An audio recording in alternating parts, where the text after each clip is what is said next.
So who picked first? It was King of the Dead going for Tomb Kings, as could be expected from him. Definitely, he's a Tomb King main. Darth Pendragon as well loves the High Elves, so this is going to be a fun one. Yeah. Okay. So we have. Let me just fix my overlay. I'm sorry for now. Everything is on your shoulders to entertain the stream. I am trying to understand how OBS Streamlabs work. That's cool. PK. Done. Papa Palpatine saying he hopes Darth Pendragon brings quad cannons. It's a proven strategy versus King, apparently. Oh, fortunately, the High Elves won't be bringing any cannons, but maybe quad bolt throwers or something. Yeah, quad bolt throwers is pretty fun. King's very good at backline harass, though. His cav plays top notch. Yeah, so at least he won't have his famous doggos this time. Oh god, I think it's Faust. He was a really good player, and his Vampire Coast doggos are the most annoying unit in the game. Oh really? I faced him actually yesterday in Quick Battle, and I mean he beat me. I've managed to beat him once or twice, but for the majority of the time he does take me down. Well, I've beaten King of the Dead. That's my call to fame, I guess. Oh, nice. I think I beat Lotus Moon yesterday. Oh. Under a different name, but he had the same symbol, so it may not be him, but it was ridiculously close. So looks like Darth Pendragon has a 0 gold build. Pretty sweet. Well, that's a good start for him. Build him some confidence before facing King of the Dead is always a good thing. And this game will start in a second. We can bring down the background. I have so many things, so many sources with all of that. Yeah, it gets a bit confusing, obviously, with the screen blockers and then the scoreboards and all of it. Kind of all exactly, and the alert boxes. Wait, where is my chat box? What? Why don't people? Okay, so that's that. My chat isn't appearing right now. Why? I can see it on my phone. Oh, okay. Okay. Well, let's hope it works. Okay. Awesome. Do you want to go through when we load in one of the Tomb Kings, and I'll just go through the High Elves? Well, I think you should do your clan member, and then I'll do King. Yeah, sure. I'm gonna go through the High Elves and just waiting for people to load in. Yeah. The boy Red Legion! Looks like Red Legion? Well. Oh god, I have so many... Wait, what? Red Legion sent me... Pipak? I don't know who Pipak is. Is Pipak there? Ludwig? Hello. Yeah, just keep an eye on Discord to make sure people are finding each other. Yeah. If worst comes to worst, just drop them an invite to your Discord and just say, find them there. Yeah, I'm pretty sure... Right. I'm pretty sure Pipak is Park Map. Oh! I think so. Park Map, yeah, he's a member of my clan. Wow, your clan is everywhere. Brilliant. my tournament, sweet. I see. Okay. Do you want me to... Are you ready to... Yeah, I'm ready. To the High Elf build? It's in a nice line, so you should... Oh, not anymore. Cool. Well, I'll go over the High Elf Force then. So it looks like he does, in fact, have triple Eagle Claw Bolt Thrower. So no quad, unfortunately, for Papa Palpatine, but that is going to be a horrendous amount of long-range damage. Up in the sky, we can see a Flames Fire Phoenix, who's going to be escorting... an Archmage of Fire! Ooh, I thought this was going to be a L'Oreal. That's awesome! It's an Archmage of Fire, coming in with the Armour of Stars to, of course, be unspotable. We have Burning Head and Fireball, so basically the competitive pick. Looks like one Alien Reaver going to be flanked either side by Silver Helms. I'm expecting a lot of cycle charging coming in here by Pendragon. We have Quad Rangers. Looks like he's waiting to deploy those guys. They're just sitting in the back. They're going to mulch through this skeleton infantry very, very quickly. And in the front lines, it looks like we have 1, 2, 3 units of spearmen. And they are backed up by double archers. So a fun build. Looks like he's going to be taking a relatively defensive approach to start with, at least. Use the bolt throws to take down constructs and the like, and then hammer home with a counter charge with the rangers. Yeah, completely. I'm actually gonna ask you to do also the Tom Kings. I'm really sorry about that Sorry. because I have some administrative things to take care of for now to make That's sure right. that Red Legion has his opponent. Yeah, so I just hover over the Tomb King build and I can go through it. So for King of the Dead here, he's gone bad to the bones infantry-wise. We have Tomb Guard, who are going to be able to go toe-to-toe with Rangers pretty effectively. So it looks like he has two of those, as well as the Regiment Renowned just ahead of them in a nice diamond formation. We have King Nekesh's Scorpion Legion as well, Regiment Renowned Skeleton Spearman, with one of the most badass names in the entire game. On either flank, he has Nekakar Horsemen as well, just to try and protect this Death Blob. And in classic King of the Dead fashion, he has brought a Casket of Souls, which is so goddamn good in this matchup. And he's going to be protecting it with some of the sneaky snakes with halberds, who have some really cool models if you look down on them. The skeletons kind of like surfing on the back of snakes is always very cool. He does have a Necrotect as well, combining it with a Leech Priest of Light Magic, coming with Net and Bronus Time Warp, and then also a Tomb King on top of a big old kitty cat. Looks like he's got a couple of Skeleton Horsemen as well in Vanguard. We're going to be looking to sneak into the back lines. And away we go. Who's your money on? Honestly, okay, the battle is starting. I have to come back. So the first volley just takes down the Casket of Souls by about a quarter. And now a fireball. Oh god, that casket is going down in a few seconds. Well, that's like 1300 down the drain for the Tomb Kings probably. He might be able to get out of range just in time. Yeah, he should be out of range now. Wait, I'm gonna. That was some lovely play coming in by Pendragon. I assume he prepared for this. King is known to bring the casket, but exactly. Definitely, I'm gonna close my window 1 second. That's right, no worries.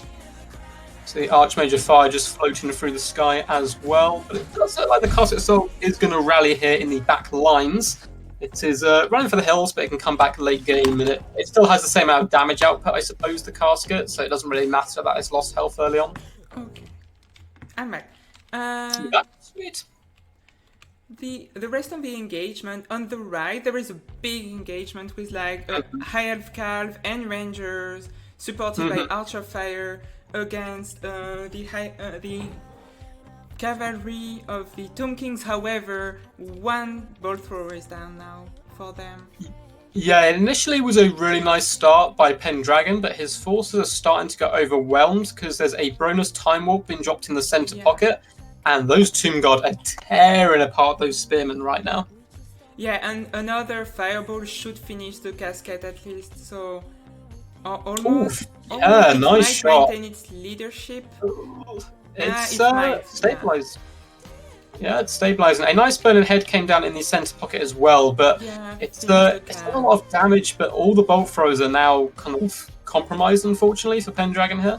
Yeah, but like when you look at the Tomb Kings, they don't have that much left. They have the Kepra Guard in the middle. Their infantry, there is one unit of Tomb Guard that is still standing. The Cav is in bad shape. The Necropolis Knight might be an issue to deal with, but honestly, there isn't that much left, and the High Elf have the numbers. The Archmage has gone for a very deadly charge in on the Tomb King, and I think that's going to cost him the game because he's been netted as he's tried to escape here. And if that Tomb King turned around, that is a dead Archmage. In the middle of the Kepra Guard. The thing is, the Kepra Guard will do excellent damage against that target with only 30 armor plus the charge of the Kitty Cat. Yeah. I think that's unfortunately costing the game. He didn't send in the mage. Yeah.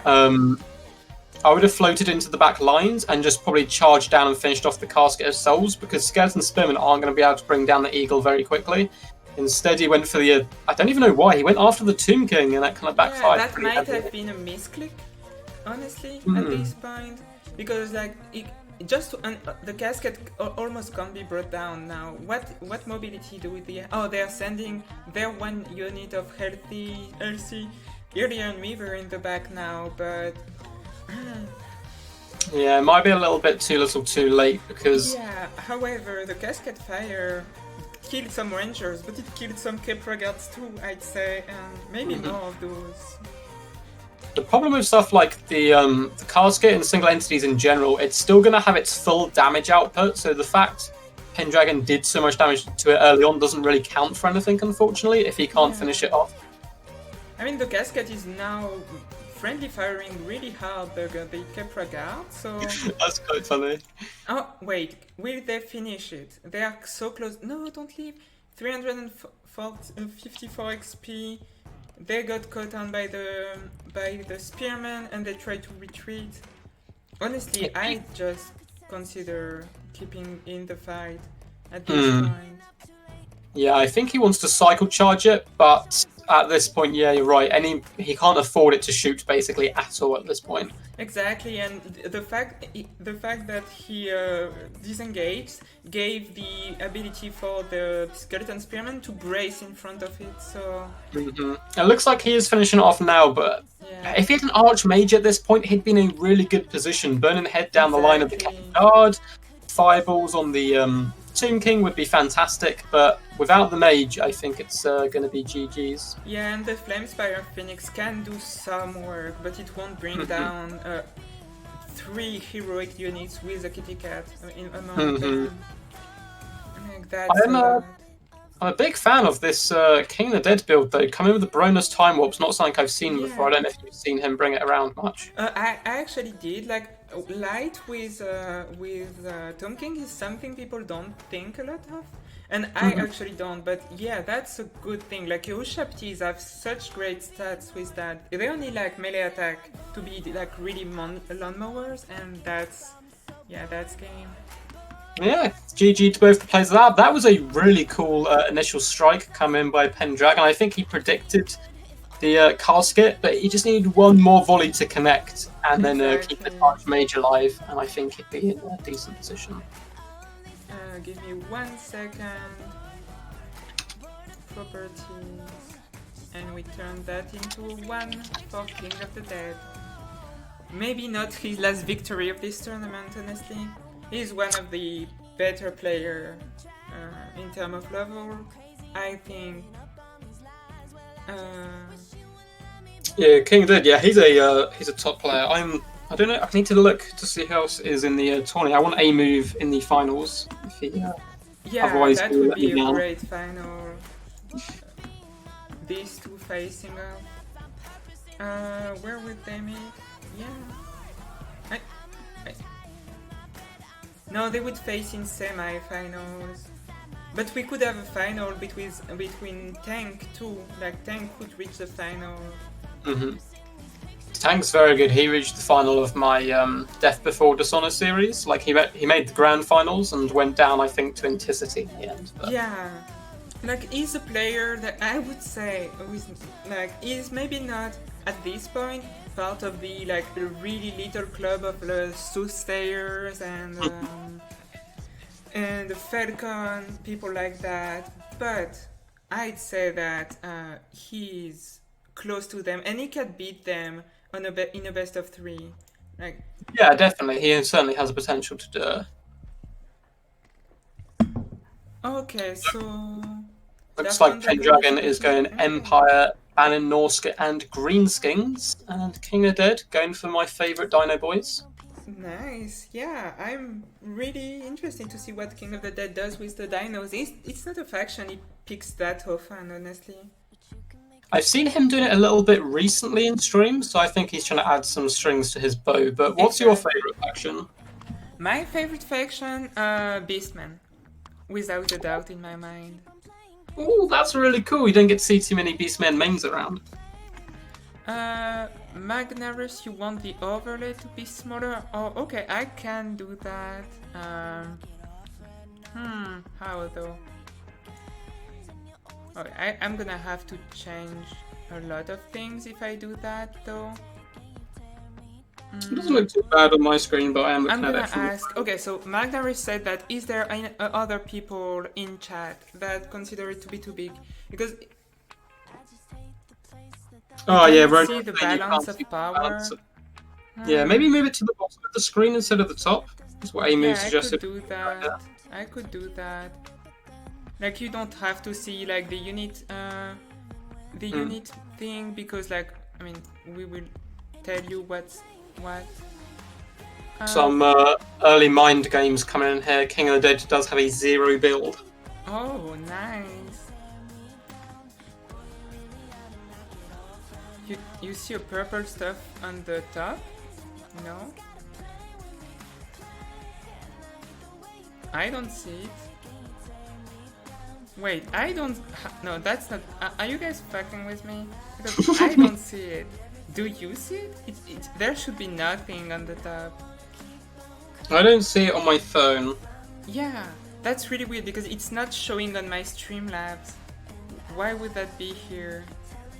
Well, that's interesting, I'm not sure. Palpatine coming out with a good point. That Pendragon went Empire and didn't ban dwarfs. It's almost unwinnable for Empire, in my opinion. You just go for like 4 cannons, a ton of rangers, Honestly, thunderers. these days, it's not 4 cannon you bring, it's 4 Hellblaster. Not Hellblaster. Hellstorm rocket batteries.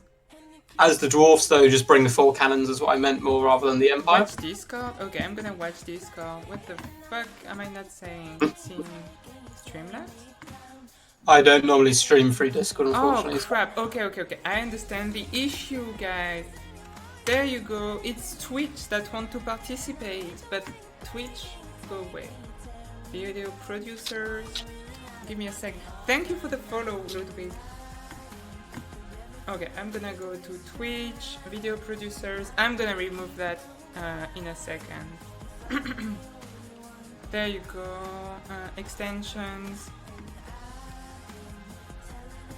My extensions.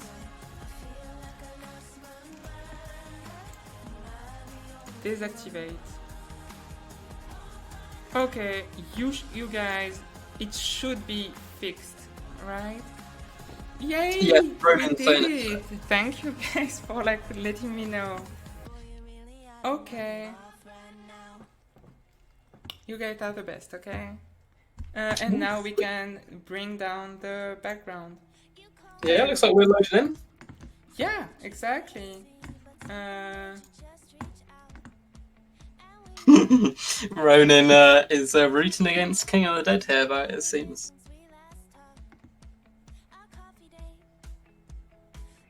Wait, so I think P-Pack like joined, but okay, I'm Redija, are you still here?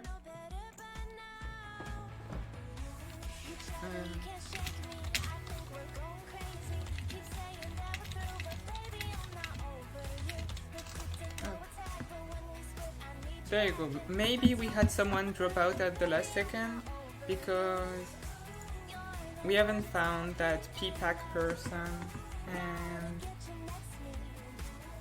it happens, unfortunately. Oh, cool. We are loaded. He found him. Okay, he found him. Good. Okay, cool. Start with your clansmen. This time I can do the... Yeah, sure. I will go through the Empire forces. So it looks like in the front line, he's jumping around a little bit here. He's going to be taking the high grounds, trying to learn from Obi-Wan Kenobi. He has spearmen with shields on either flank. He has great swords in the center. It's kind of cool. Don't get to see them too often. He's a chevron, I might add. Yeah, chevron, as well as Sigma Suns as well. So a pretty bad to the bones infantry core, although it is quite thin and flimsy as well. So a bit of a mixture. There's a Jade Wizard hiding there as well with an Earth Blood and Regrowth. Looks like here's a Knife Cav contingent. The Royal Aldorf Griffites are going to be rolling dirty with some of their Demigrowth bros. We also have Halberds, so these guys perfect for taking down large threats and surrounding big monsters. He has a War Wagon with Mortar. What is this? Oh my god, that's great. I love the that. means, I love that pick. I love that pick. I feel like the other War Wagons are not necessarily competitive, but they're more competitive at least than the Mortar. Oh, they didn't change the map though. Guys, so each other's army, you decide. Yeah, sort it out. It looks like he also has triple Outriders as well, 2 basic and 1 grenade launcher. And up in the sky, of course, Karl Franz, bringing the mighty Warhammer and Runefangs. He's going to be a badass mofo, trying to hunt down the enemy where possible. Okay. And now for our friends, the Lizardmen, led by King of the Dead. That's an army with like surprisingly high numbers when you consider there is a feral Dreadsorian in the mix. That big boy can munch through pretty much everything. However, it has a low leadership and can rampage. To support him though against the enemy cav, that is basically his the most danger to him. 3 Cold One riders that they will stand up to like the Demogryph. They won't win, of course, but with their numbers and some support from, for example, that Slan of Life or the Dread Saurian, they could win that engagement decisively. A front line of Skinks, Skink Cohorts, Red Crested Skinks, that will trade okay against Grand Swords, honestly. And they are supported by Croxigors. The frontline engagement will go decisively in the Lizardmen favor if the mortars can and the grenade launchers don't cut them down enough before the engagement starts. So the grenade launchers are pretty hard to use simply because you have to be facing an enemy to shoot, but if they catch Skinks with one good volley, they can decimate a unit. That's a dangerous engagement. He's right to disengage. I don't think he would have time to do the charge and then disengage. So the Dread Saurian, a lot of people think it's a meme, but it does have quite a nice niche up against Cav, and even Demigryphs, who will kind of pull it apart their numbers, it will still do a lot of damage back. Exactly, like they will, it will kill models, and on units like Aldor Vehicles, when have only 24 of them, that's so much value. Oh, they might get caught this time. They are barely out of range, they are not poisoned for now, the Skinks couldn't do their shots. Oh, that was a close call again for the Realm managed to make out. There's some nice pressure on the other side by Carl Franz, just doing some cycle charging. Look like he's going to isolate some Cold One riders now as well. But I'm very worried for this Empire force when the Lizardmen do finally get to that main battle line. Exactly, like the mortar did some damage to two units of Skinks. However, they will need a lot more than that to be to have even a chance to stand up to this force. And the Croxigors are charging. The War Wagon need to get out of harm's way because they are barely faster than the Croxigor, who are into their charge animation, gaining some speed, and they will get caught for a time. They've actually caught one War Wagon. It's kind of limping away at this point. They didn't actually swing their giant clubs, but they don't really have that many places to run to because the front line of the Empire will crumble relatively quickly. And that charge of the Dreadsaurian killed 2 models of the Rare Dot Griffites. That was painful because Law of Life won't save them. The models that are down. Plus a Blood Statuette of Spite will add to the DPS. 19 Plus models. Combine that with a Shield of the Old Ones and an Earthblood there, which you can see the Griffites are just gone. Exactly, and the second unit of Griffites that tried to support took a face charge from the Croxigors and a back charge from the Cold One Riders. The Empire Cav is down. This is looking pretty rough early doors for the Empire. Karl Franz is actually surrounded now by Cold One Riders. And there's another 2 units just chilling out right next to him. If they circle around and trap him in, exactly. there's no way he's going to escape this. Yeah, for now he still has a bit of place on the right if he managed to do it, but that will be difficult. And what's that? Is it? It's a banishment. Yeah, banishment on the Sigmar Sons, killing some Skinks, but nobody really cares. Yes, that sums it up pretty nicely, like doing some huge damage to the Sigma Suns, and you only sacrificed a few Red Crested. It looks like Karl Franz was actually wrong, somehow managed to scheme his way out of there and get back up into the sky, and the Dread Saurian is now rampaging. Yeah, but he got Curl Blood because none of was used before, so he's back to normal. Attempted charging from the Demigryph Knights, but that's too little too late. Honestly, there is nothing left in that army. Like, Karl Franz is a monster, no doubt, but he would have difficulties like one-on-one against a Dreadsaurian, and he will have no support on the ground, while the Dreadsaurian will still have 2.5 cavalry units. There's just far too many little annoying Skinks, which poison you, Croxigor and Cold One Riders all surrounding that Dreadsaurian, and it's just going to be an absolute wrecking ball, I think. Exactly, and the Dreadsaurian can still heal. The Skinks could be grenade launchers now, so these guys are down too. a diving attempt from Carl Franz to maybe try to terror out the skinks, but that's also really dangerous. Everywhere is dangerous for Carl Franz. Yeah, as soon as he lands, King of Dead Micro is really on point, so he just keeps sliding in with those Cold One Riders, pinning them in, and letting the much slower Dread Soaring kind of catch up and try to mulch him down. Yeah, there is honestly not much that he can do now. And look at that hit; it was like a quarter of his life just gone. Yeah, huge. He saw that as well. A huge hit, just chunked him down so badly. Shield of the Old Ones has been popped as well on the cohort of Sotek, who are quite happily working their way through Sigma Suns and Great Swords over there. And it was very well played by both players. Pendragon got a ton of damage out the gate early on. Mortar's up to 59 kills, but as soon as his front line made contact with the Lizardmen, it started to crumble pretty badly. Exactly. I'd say that honestly, it might have been King of the Dead is a really good player, but like I think even the build was so much in favor of him. The Empire Force would have had to play 2 or 3 times better than the Lizards to be able to win with these different builds. There wasn't enough meat, I think, for a few Empire Knights to block the units, while the Demigryph Knights can countercharge and kill would have been, I think, necessary. Carl Franz went down for the last-ditch effort on the Slam, but was beaten back by his big puppy friend, the Dread Saurian. But so it looks like King is going to be going through the first round with a 2-0. But well played to Darth Pendragon as well, especially in that first game, coming in with the wild triple bolt thrower to nearly take down the casket in one hit. But looks like King will be progressing.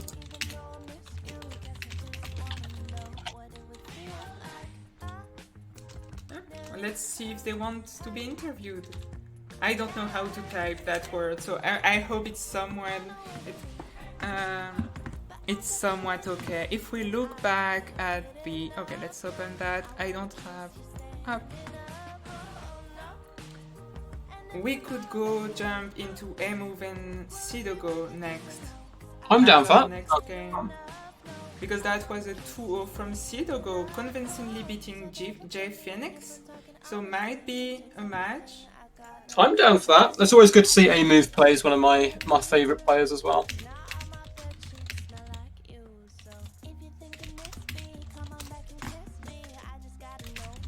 Okay, let's go to my Discord. Let's go to my Discord voice chat. And I'll go to All-In Ground. I'll add you to the private channel. Oh. Hello. Beep up. Skippity pop it up it up up. Good job there. Convincing 2-0 from you. Wait, I lost Rubberduck. I'm gonna call him again. He might have not understood me. Hello. Oh, he's gone. Wait. Where? Okay. Okay. And there you go. Everybody's there. Start. What do I say? Hey guys. That's a lot of pressure for a young boy like you, I understand. I want to say thank you to my mom. She made this possible. Aww, by not beating my ass when I was playing video games instead of studying. Thank you, Mom. I'm very proud of you as well, King of Dead. Good performance all round. Thanks. The other guy who was here for a second. Actually Suave, another good player. Yeah, Suave's the beast. So, King, did you expect the triple bolt thrower to almost take out your casket in the first game? Because that was a bit of a close one. Yeah, kinda. I was like, alright. So, now he doesn't have the money for either kills my Necro Knights, Casket, or Lord, so one of those things was gonna die anyway. I was fine with it. I took it like a man. Cool. Do you want to insult your future opposition at all to try and win? No. Oh, looks like he popped out. He disappeared. What a sneaky kid. King is an ultimate troll. Exactly. So Darth Dragon's just messaging where to go. I don't see yet the game between Suave and Emu. I can see it, so I will join, and I don't know if I can invite you.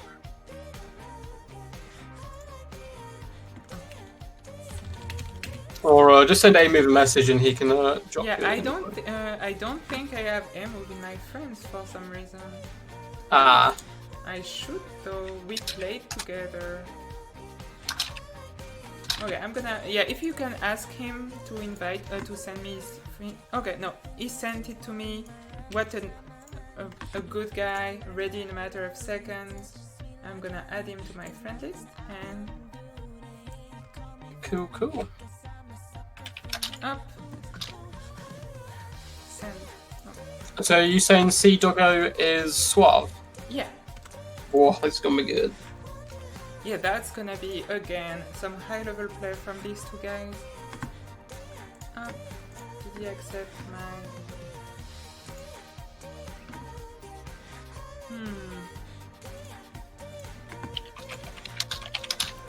Is he accepting my friend request? Also, King of the Dead sent me a message and he apologized. He actually misclicked. That's so cool. Yeah, I mean, it's King of the Dead. When he doesn't try to troll, he also has a small brain. People need to be reminded of that.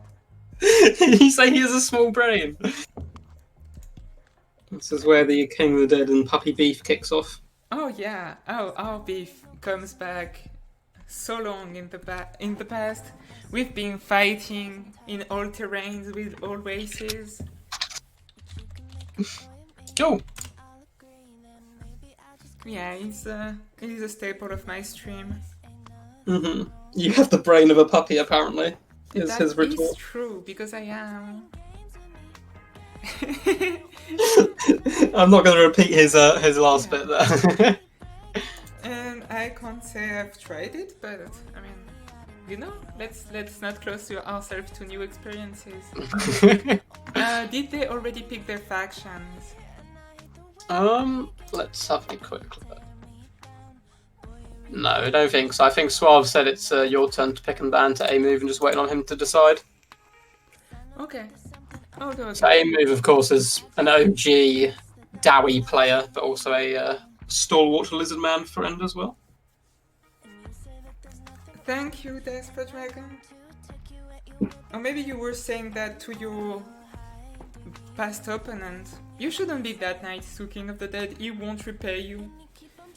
Nah, Pendragon's a super nice guy. Yeah, for sure. What is this? A-Move is going Wood Elves. I actually faced his Wood Elves once, and he is surprisingly good with them. Because for someone that is a Dowie main. I bring it up every opportunity I get because it's the only time I've ever beaten A-Move, but I did beat his Wood Elves about a couple of weeks ago. So I rub that in every chance I can get because he's beaten me about 1,000 times. In the same way that I do it when I beat King of the Dead. When you beat players above your own skill level, you need to remind it of that. Yeah, it looks like he banned Bretonia and Norska. Now I know Suave is an absolute beast with Norska, so that's probably a good idea. And he's going Beastman. So it's pretty thematic. Yeah, I love that matchup on both sides actually. I'm not a big player of like Wood Elves, but it's one of the matchups where I love playing Wood Elves, and I love playing Beastman against them too, so... I think Durfu here is incredibly powerful. Yeah, he's so hard to bring down for the Beastman. And yeah, I just hope we don't see Valgar the Shadowgate. Yeah, he's definitely the most competitive pick. I'm certainly expecting Suave to bring a summon spam here. So Morga and at least a Manticore summon, but also possibly Cybor. Yeah, what I like against Wood Elves is, but that's just me. I like bringing lots of Centigals and Doggos and Piggies, and just their cav is not as cost effective as yours. Like Centigals will do okay, especially if you can mask them. They will do really good damage against Wild Riders. Mm-hmm. If you have one Piggy support, that's good too. Mm-hmm. A good catch you can get if you're Wood Elves and you're a little bit sneaky about it, you go for that big cav engagement, and if you've brought brought the Sisters of Thorn, you can drop the debuff and they shield the thorns on your Wild Riders, and then they all of a sudden just kind of lawn mow their way through, but it's quite micro-intensive. It is. That's why I don't use the Sisters of Thorn that much, which is weird because I have no issues using the Slanesh's Harvesters effectively with their Word of Pain and Soul Stealer. But I think Sisters are more kind of map control and defensive, whereas Slashes Harvesters you can basically just drop the debuffs and you know it's always going to get pretty good value. I mean, yeah, they are basically. Oh, I'm gonna bring back. We don't have. Let's hide all of that. No, score 2 can stay. We're gonna change that. Give me 1 second, guys, while I. I don't remember. Who's hosting? It's Emove. What has Emove Puppy? That was his name. Emove Puppy. Done. Up, we can move that a bit. Against Sidogo. Properties. And we haven't had any lag for now, so that's pretty good. Yeah, but no lag, which is pretty good, but considering there's been 4 of us in all the lobbies. Exactly. And I think King actually sorted out his internet problems he was having before, because he played in one of my tournaments recently, and it was perfect. Nice. Yeah, he had some issues at some point. He was gaslighting me, telling me it was my side that had issues. Do you want to go through the Beastman build as a Beastman main? Yeah, for sure. So what do we have here? We can see for the front line we'll have some Gorherds with shields. They will they will trade effectively with Dryads. That won't be decisive, but they will do okay. They also do okay against the Spearmen of the Wood Elves. Some Hunger Spearmen with shields, so lots of shields and reasonably cheap infantry, even though I'm not a big fan of Gorherds most of the time. I feel like they die quickly for the cost they are, but let's see if Sidogo can do better than I with them. 3 Hunger Raiders, they're really cheap and cost effective. Breath Shaman of Wild with not Breastkin. What's the word of that? I always forget the name of that. Vile Tide, which is a nice explosion against everything that is unarmored. Against Dryad, it does great. It even does okay against Cav, honestly. And the summon of the Cygor as a lord. Who does he have? Morger with his summons. I won't even look at him.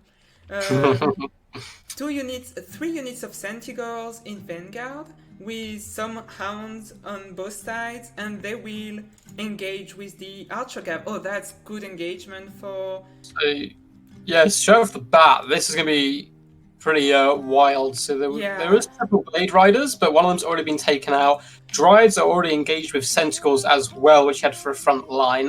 Looks like he's back. Good for the Dryads.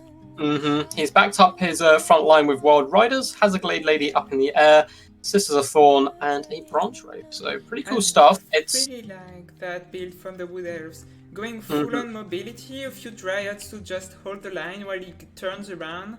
And honestly, like, okay, there is some Minotaurs and some mass with the Razorgore herds, but like if you beat the mobility of the of the Beastman with your riders, you will be able to cycle charge the Minotaurs, especially if they get a nice net like that in the first second. What did it follow with? Maybe it was just a defensive net to stop them from reinforcing the I think he Centigors. tried to do a breath attack on top of it, but they were still quite spread out, so it didn't do too much damage, unfortunately.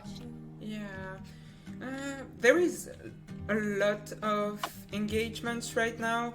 These Wild Riders getting caught out by the piggies isn't great for them, honestly. Like, they brought down the archer, yes, but if the piggies can keep on their tail, that won't be cost effective at all as an engagement. Yeah, Wild Rider's pushing its backline's quite nice, but now they're surrounded by Minotaurs with great weapons as well.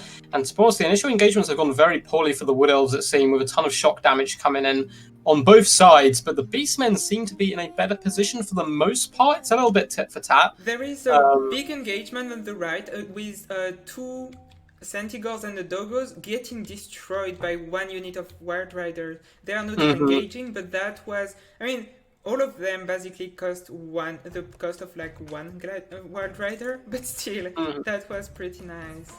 Yeah, the Wild Rider's got a nice charge there because those are the units which forced off the Glade Rider. But there's not much left of the Wood Elf force, honestly, at this point. The Dragon's been completely surrounded in that centre pocket, and this is why I prefer Durfu. He is much tankier than a Dragon.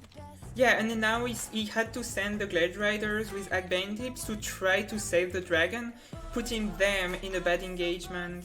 Yeah, if he had a Sword of Daith now, or some Flock of Dooms in this big centre pocket, someone like Durfu could fight much better, but the Glade Lady didn't seem to work very well with the build, because it was a rush build, but she obviously has nets and so forth, which is kind of more aimed for the archer play. Yeah, maybe. Oh, and he will throw the tower, which makes sense, honestly. It was it was an odd build. I understand he was probably trying to get map control as much as possible and force off the fast Beastmen forces, and then try to carry the infantry fight of the Dragon, I suppose. But unfortunately, a lot of those early vanguards kind of went quite against him. Yeah, that's why when I do, if you want that kind of build, like your Glade Riders, you can't have them in Vanguard. No, it's the second round only, Davina. You can't have your Glade Riders too close to the white line in Vanguard. You should bring them, even though they have the Vanguard option, don't bring them too much in the front, because you don't necessarily want the numbers of the Beastmen to be able to beat you. Like, you need to be able to pick and choose your engagement with that kind of build, and I feel like being in the Vanguard actually hinders his ability to take time to pick that. He had to react all the time, and that wasn't great. Yeah, I mean, some of Aimu's ability does have the micro, but up against someone who's equally good with micro Suave, he just launched on top of the Wood Elves very quickly, and yeah, as you said, Aimu couldn't pick the engagements, and with this type of build, he just needed to. But it's going to be interesting. He definitely has the potential to bring this series back here, and I'd love to see this to go all the way. Me too. But yeah, I like.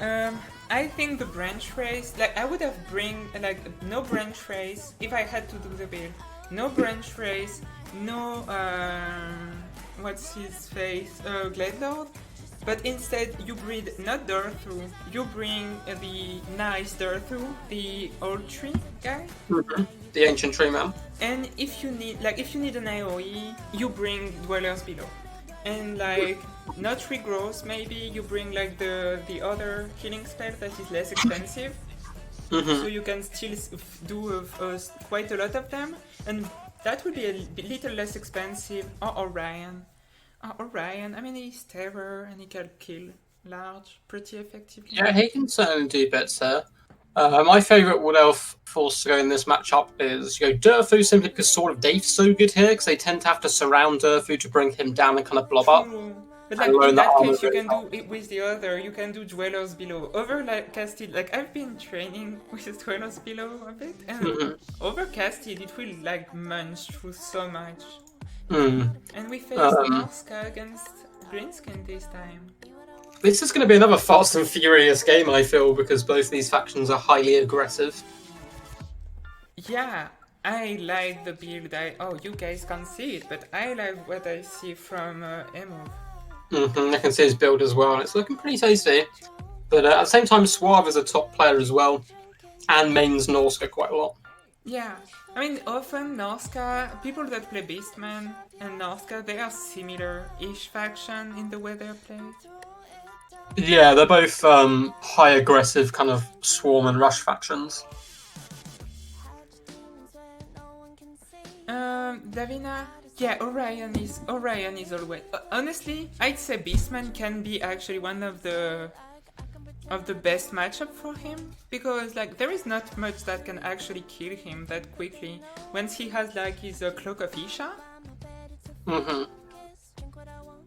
So yeah, Cloak of Usha's one of those must-take items.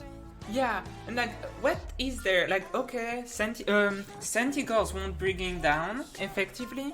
Minotaurs, they can, but he can two-shot a model of Minotaur, so it actually might be one of his best matchup right there. The thing I'd be worried with him is he's relatively low armor, so even kind of cheap and cheerful troops can, cut him and kind of slowly drag him down over time. And of course, the Beast King can bring a ton of troops. Yeah, I think if you bring Orion, you need to use his ammo as much as you can and make him kite to like avoid angles. And also, I said I didn't like go with shield, where they killed the Dryads really well. So I recognize my mistake. They did a great job in that matchup. Yeah, they did pretty damn good there. Also, this map I brought is like kind of a wild pig for the second round. I want to see how people react to it. It looks pretty damn cool. It's real nice and sandy. Yeah, it's like there is two slopes, a nice middle that is wide and flat. I feel like players can play with the terrain, but it's like it's a circle. It's completely even on both sides. So. And since we have two rush factions, like it's not like if we had that might be a map to bring an artillery build because you can take advantage of the slopes. But there is way to go around, and there is nice vanguard deployment possibilities too. Yeah. So which army would you like me to go through? Start with Norska, I guess. Norsk, okay, so for the mighty Suave and the legendary Norskans, it looks like he has a front line, a mixture of Marauder Berserkers, as well as basic Marauders, and these guys will chew through Greenskin infantry relatively effectively. Depends what they go up against. Savage Orcs will be a really fun matchup for these guys, as they both just tear each other limb from limb. On either flank, it looks like he has some Marauder Horsemen, which are pretty much a staple in most Norskan builds, always good for kiting and doing that extra damage. He has some Norskan Ice Wolves on the left-hand flank as well for a bit more skirmish. It looks like behind his front line, so he's actually put the Marauder Berserkers in a secondary line. In the third line, he has Skin Wolves as well as Mist Stalkers. So 2 Skin Wolves and the Regiment of Renowned Thamir Warriors, who are pretty damn good. Of course, they have Armor Sundering and all that good stuff. It looks like for his hero core, he has a Thamir Balefiend of Fire, coming in with Burning Head, Flaming Sword of Ruin, and a ton of items. Let's zoom in. Took all the papers. Nice. Yeah, Scroll of Leeching, plus Scroll of Shielding, plus Scroll of Power. So pretty damn interesting stuff. And of course, in my opinion, the only logical choice for Norskans is Wulfric the Wanderer on top of his Mighty Mammoth. Oh, interesting. Yeah, let's go towards the Greenskins. So the Greenskins front line of Orc Boys and the 2 Aurora Night Goblins, one of them having their nice little fanatics. Beside that, you have a few Savage Orc Biggins. I think they beat Marauders, but that's will be like very atrocious on both sides. His hero core is a Night Goblin Warboss with the Shroom and the Sword of Anti-Hero, I think. No, it's a Tormentor Sword, right? It's so much better. He has 2 snares, basically. If we count the Fermented Fungi with Rampage as a snare. The Night Goblin Shaman with the magic damage, and Gork will fix it to stop unit in place because it reduced the speed by 50%, I'm pretty sure. A nice wide Daka line. I love the deployment this time of Emo. Nice Daka line with the Restiers and Orc Arrow Boys, and beside that, lots of mobility with 4 Goblin Spider Riders and the Broken Tusk Mob. Ooh, the missile projectile almost brought the female Bearf into, like, he lost one of his health at this point. Popped the Madcap Mushroom so he can shoot it twice, and he's brought him down to half health before the battle begins. That's really violent from a move. That doesn't want to lose another battle. And the front line is underway here. So yeah, I agree. I love A-Move's build. I think he's going to go for something very risky in a moment. He's probably going to pop forward with the Night Goblin War Boss and try to drop down that Tormentor Sword on Wulfric to allow the Archer Core to drag him down, because that's his best bet at bringing him down. He does have the Broken Tusk Mob, but apart from that, he needs his archers to take down these big scary monsters. Exactly. In the front line, the Gobos are dying, and the epic loonies, I'm not sure, they are now at less than 20% of their health, and I'm not sure they had the ability to do even one fanatic, or if they did, it did really little damage. The mushroom cap is popped. Oh, the hero core. Oh, that's, I think, a mistake from Dogo, because now his hero core is alone in the backline. They So might it have... looks like Wolfric's kind of gone with the Fimir Bell fight. Where it's called the Fimir Bay find, as it did Rampage. He just kind of committed into with all his skin wolves as well. And this engagement is probably going to determine the game here.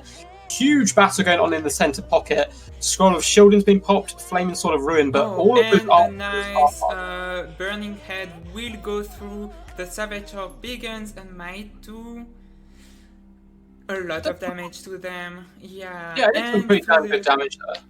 Yeah, that did a lot. That helped a lot. However, one side has arrow support on the the other doesn't. Aiden's got a lovely surround here as well. He's moved some Orc Boys up and around, but I don't know if it's going to be a little bit too little too late. A lot of the Greenskin forces are starting to rout. Now, they will come back, of course, but and he needs... Wolfric is gonna die. Wolfric has 3000 HP. He's red. Even with the Scroll of Shielding, he's taking damage from all sides. His armor is sundered at 40. 1 unit of Skin Wolves is fleeing. So Ice Wolves have popped into the back line on top of the Orc Arrow Boys, so doing a damage, but... Oh, that's over for Wolfric.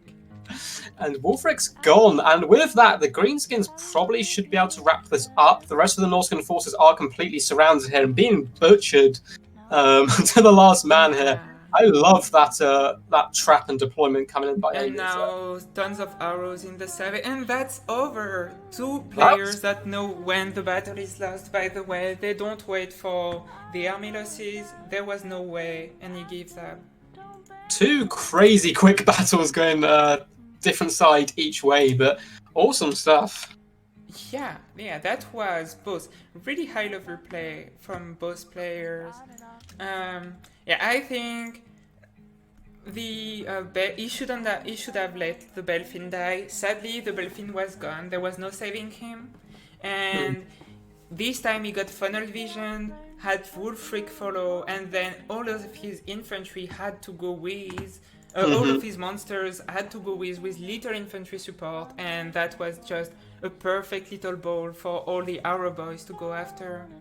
Yeah, exactly. It kind of fell right into the trap of A move. Now, I didn't mind the decision to follow too much because he had the sword of the Flaming Sword of Ruin as well to buff up all his troops. So he had the potential to win the center pocket, but he had to shut down the archers with his Ice Wolves and Marauders. Yeah, I haven't seen quite them. By the way, where were it was the Ice Wolves? The Spider Riders kind of drove them back really effectively, and they don't have the pace to get around them. They get poisoned and kind of bogged down and stuff. That was great. Honestly, these 2 games were both really, really good from both players.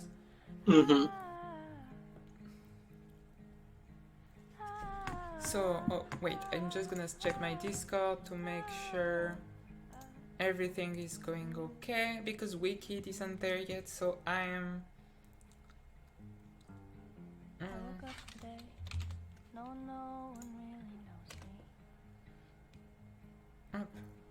I don't know if they find each other. Okay.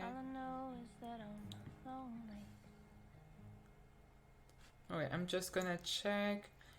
People should send me DMs when they have issues, because in finding your opponent, like there was someone trying to find tank. However, if I'm not warned of it, I can't help.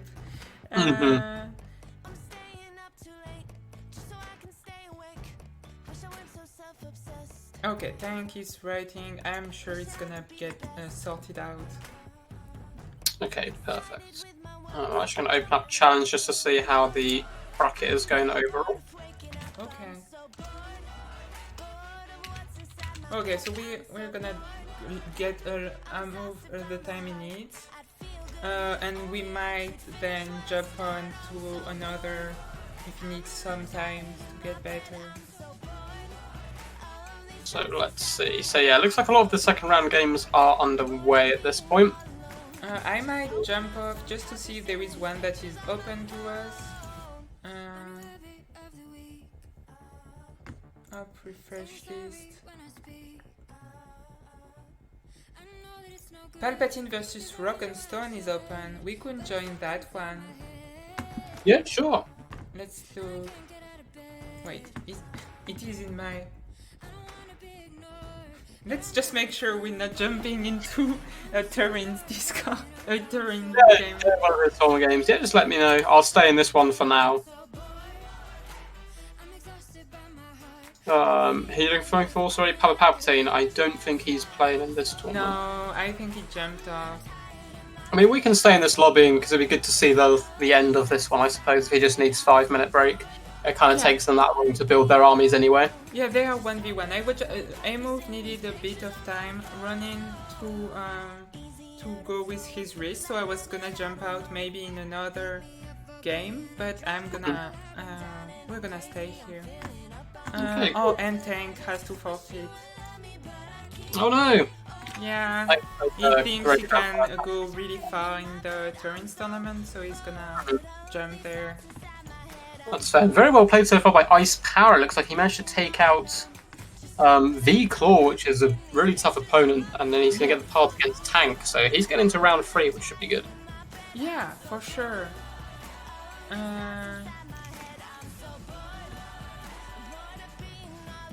Yeah, so we have Red Legion. The boy. Yeah, the boy. King of the Dead's currently taking on Lags as well. S-Pod has gone through. He's a really good player as well. He's a nice dude. I've had him on my stream a couple of times. Yeah, I think Lags is a good player. I would say he's like, I mean, wow, that sounds like I'm making myself, but like he's like my level, I'd say. But against King of the Dead in a tournament, I'd give the edge to King of the Dead, even if Lags has a chance to pass. I think on a best of 3 that might be hard to get 2 games out of King in a row. Yeah, he's certainly giving me an underdog, but you never know. Yeah, for sure. I've managed to beat players who are kind of like far better than me before as well in tournaments. Sometimes you just get a bit lucky or kind of outbuild your opponent slightly. Yeah, exactly. And sometimes King can tend to meme a bit. Like, he can be really serious, but sometimes he can think he will beat you and go for a meme build and get up.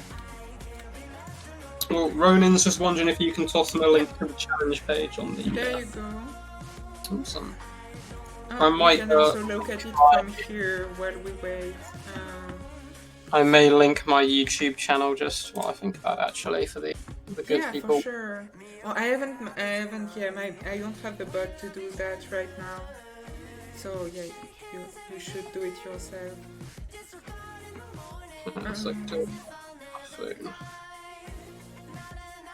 Yeah, I think whoever wins this one goes through to face off against Red Legions. That'd be a pretty great game as well. Red Legion's one of those players who's certainly improved quite a lot in the last couple of months. Exactly, and he's training a lot too.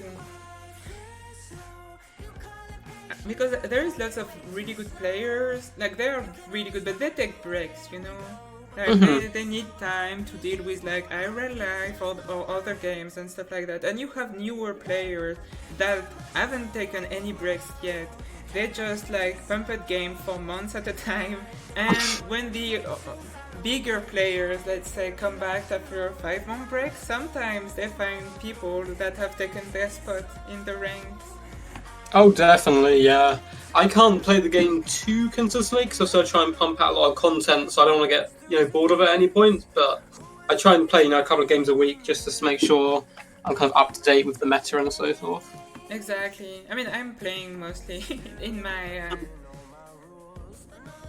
I'm playing in my stream between 4 to 6 hours a day, so with limited progress, it depends. Like 2 weeks ago, I was doing really good. This week, I don't know what happened to my micro, but it's gone. Yeah, that happens.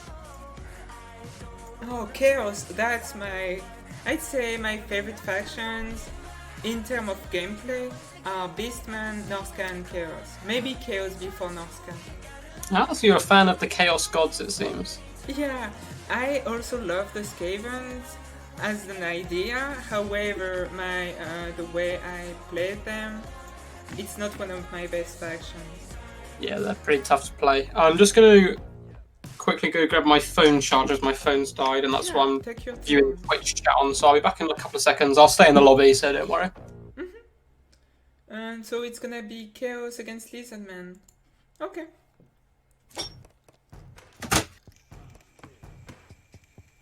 Oh, okay, guys. There is maybe my favorite unit in the Lizardman roster in that army.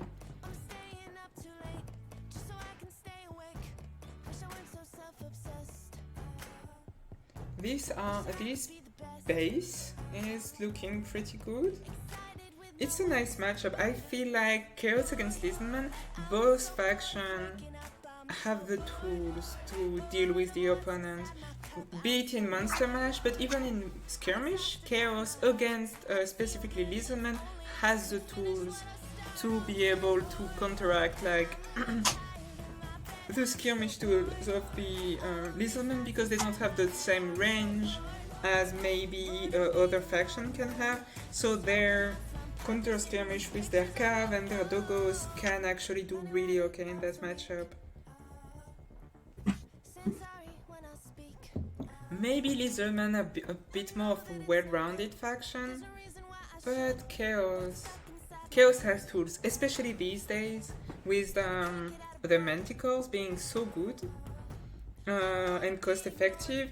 Chaos has access to Manticores and Heroes and Manticores, even Lords and Manticores, so they could have some Manticores. That helps in monster mashing, and that's cheap terror units you can have. I am back to see that Amu has picked my favourite faction. Yeah, people are there for you, you know.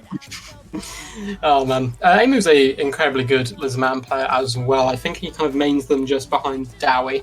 Yeah. Which is interesting. I feel like these days the Lizardman meta is shifting towards a more boxy play. I think it's always been, like at least when I started, kind of way back when, it was very boxy. But you can play them in so many different ways now. I actually recommend them to new players quite a lot as well, because you can still play in like a box. But if you watch someone like Halinali play, he will, up against Chaos in particular, will just kite them to death. And I've seen A-Move do that as well a few times. Yeah, So that's what I like with Lizardman these days. Like their skirmish elements are honestly pretty good. They're just like a bit of range, but beside that, they have a lot of mobility. Salamanders and what's their name? Razordons having 70 speed is really good.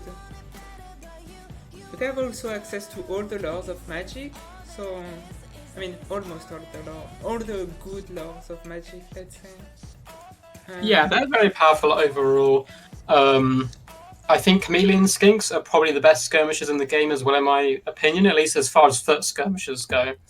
Yeah. They've got missile resistance. They're fast enough that if they poison you, they can outrun certain cav as well, or just make it not worth chasing them because you're going to take so much damage just to take them down. And against Wood Elves, yeah, of course, yeah. And against Wood Elves and Dark Elves, they've actually just started to try and outshoot my opponent rather than try and kind of go for big dinosaur blobs or any of that type of stuff. Yeah, yesterday in quick battles, I brought a Lizardman army that was just what's the like no skinks, infantry, nothing, just salamanders and cav, and I almost won. I honestly almost won. My last, I did a misclick with my salamanders, and they charged in melee against Eternal Guards, and that didn't go too well for them, so they fled. But yeah. But beside that, I had like the salamanders range to shoot at everything. I had horned ones with 10 enemy. And horned ones with Tenenuin, they get poison. You can give them the spell that gives them more speed, 24% more speed, and 22% physical resist. I don't remember the name of the spell. But with that, they go at like 90 speed almost. They can catch Wild Riders and they will destroy them. Yeah, So horned quick. ones are really good. The one problem people have had with them in the past is obviously a very expensive unit which can still rampage, which is a bit annoying. Yeah. But Cold-Blooded got changed kind of months and months and months ago that it actually stops rampage. I think they're a lot more viable. Exactly. And you can let them rampage a bit for the plus 24 melee attack buff. But as soon as you want them to stop, you give them one Cold-Blooded and they're good to go. And that's really good. Yeah, exactly.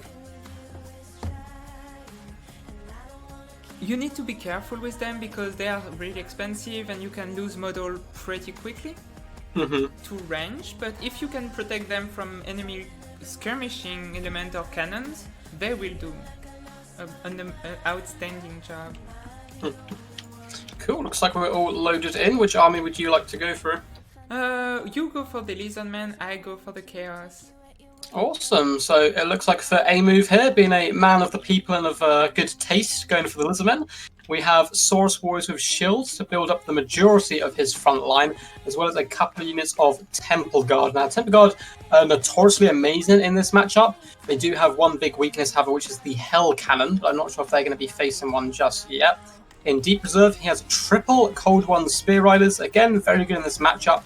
You can do a lot of cycle charging into the front lines, and he's probably expecting Kolek and double Dragon Ogre Shagoffs, or something at least along those lines. And the Cold Ones are a good answer for them overall.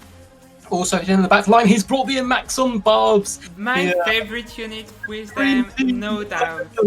They're glorious. And now, Amaxon Barbs aren't a unit I use I don't really use them too much. I love the Umbral Tide, which is the regiment of renowned salamanders, but just for the poison, I'm not sure if the Amaxon Barbs are worth it, but they look absolutely fantastic. So yeah, look at these little puppies. Look at them. They look fabulous.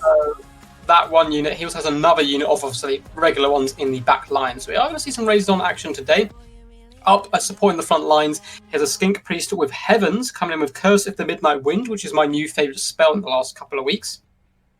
Looks like he also has, let's just go in close, Orion's Thunderbolt, as well as Harmonic Convergence, and Gorok, the Great White Lizard. Oh my god. Absolute tank here. I only normally see him up against Dowie. But yeah, fun build. So over to you and the Chaos.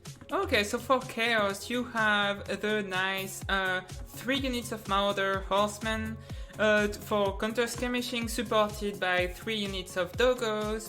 They will do okay. This build may not seem the best for them, but if they can get on the Amazon Barb, they can get great value. You can also have a front line of Chaos Marauders and Chaos Warriors with Great Weapon. Chaos Warriors with Great Weapon will do okay against the Albard Infantry, that is a Temple Guard, especially with the Metal Sorcerer, which can give Plague of Rust. Yeah, there you go. If you debuff the armor of the Star Chamber Guardian, that will be great. And he also has a Final Transmutation, a staple, always there, and 2 big Dragon Ogre Shagos to beat on monsters. However, not too much monster for the Lizardman, but they will do okay against Cold One Spear Riders. Yeah, it's two pretty cool builds. So my one worry for A move here is I would have preferred to have one Salamander and the Amaxon Barbs, because Salamanders absolutely destroy the Cav of Chaos. Yeah. And do a huge amount of work. Yeah. Looks like in the back line, some sneaky doggos were trying to get on top of the Amaxon Barbs, but a lovely counter charge coming by A move, and it's they Cold will One Spear flee in a Riders. second. Amazon Barb is gonna get Plague of... Oh, wait. What? Oh, that's the Collect Fire, but that missed. Very good awareness from A move to dodge that. And the skirmishing fight is going in the favor, for now at least, of the Lizardman. So some huge damage coming from the Amaxon Barbs on top of Kolek, but he and his brother Dragon Ogre here has hunted down a Gorok, but with a big Curse of the Midnight Wind here, it's going to be lowering their armor and melee attack. So all of these guys going in, and the Max and Barbs constantly shooting these and with the support of the other Resident artifact. However, nice final transmutation will do lots of damage to the priest and Gorok. I don't know. I don't think you should try to like alpha strike necessarily. Gorok is a tank. He can't move. Just run around him and destroy the rest of his army, maybe. So in the back lines, the Skink Priest is nearly caught out by some Chaos Dogs, so just about manages to get to the Star Chamber Guardians. But they're gonna go on the Amax and Barbs. The Max and Barbs can hold their line and fight this and allow the Temple Guard to come in, but they are going to be retreating as more dogs come in. The Cold One Spear Riders are kind of swarming all over that back line, doing some fantastic protection work so far from A-Move. Yeah, Gorok, Gorok is a tank, he's barely taking any damage from the two Shagos. I would really go after the rest of the army. The Cold One Spear Riders, they can do okay damage, but they're not that solid. They don't have great defensive stats. You can kill them, and 70 armor, like 90 armor, okay, but they can be brought down pretty effectively. Maybe kill them, and yeah, he's letting Gorok go for now, because he won't kill him. He's a Foot Lord, he has great bonuses to get more solid, So unfortunately for A-Move here, his Skink Priest has in fact broken, but it doesn't look like Suave's noticed, so he may be able to get him back.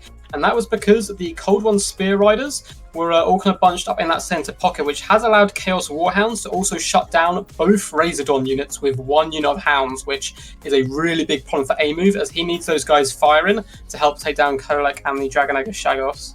Exactly, like they did. These doggos were really helpful because they might have saved Kolek's life at this point. And if these ones are gonna flee, but maybe another unit could take their place just after that. Oh no, they are fleeing to. The infantry on the right hand is a grind. As it always is in this matchup. And on the right-hand side, Cold One Spear Riders did overchase Marauders once again. It's happened twice now, I think, unfortunately. So they've taken quite a lot of damage, but they are now back protecting the Max and Barbs, who will be able to turn and counter-skirmish the Horsemen at least a little bit. Yeah. I haven't seen... So there was a big final transmutation, which is the reason why the Skink Bro is almost gone. Oh, he's alone near the two Marauder Horsemen, and he's noticed. It looks like he's nice and he's swarmed here. He is a Foot Lord, so he can be hard to snipe.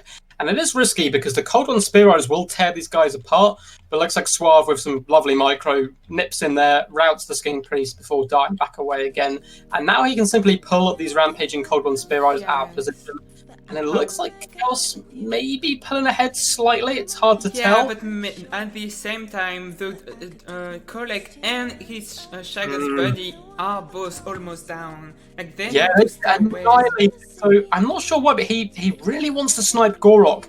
But Gorok's been saturated in with the Star Chamber Guardians as well as the second unit of Temple Guard, and they've done a huge number on those big single entities, which could cost Suave in the late game here, unfortunately.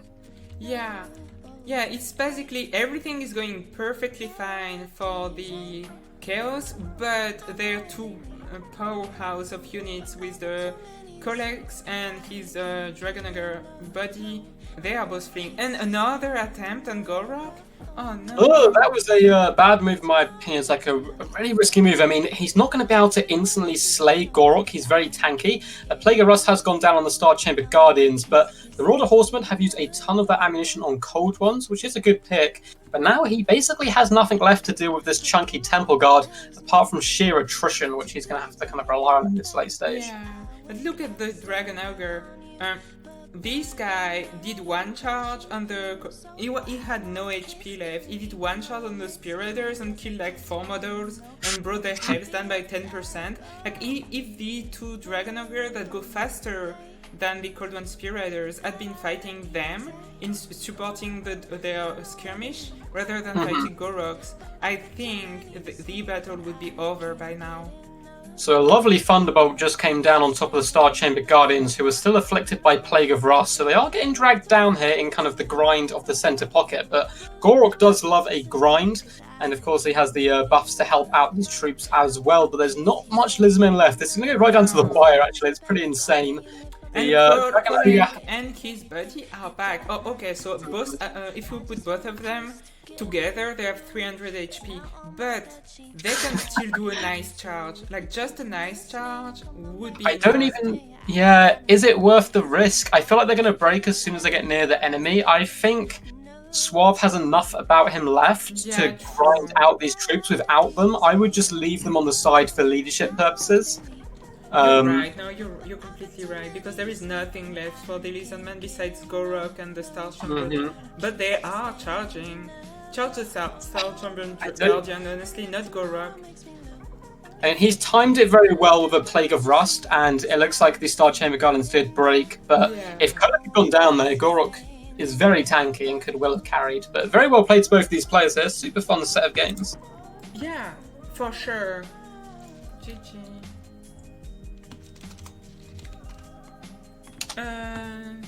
Oh, it seems like Emu didn't pick the army for the right map. Well, it happens, unfortunately. sadly, that's life. Okay, let's hide this again while we decide where we want to go next.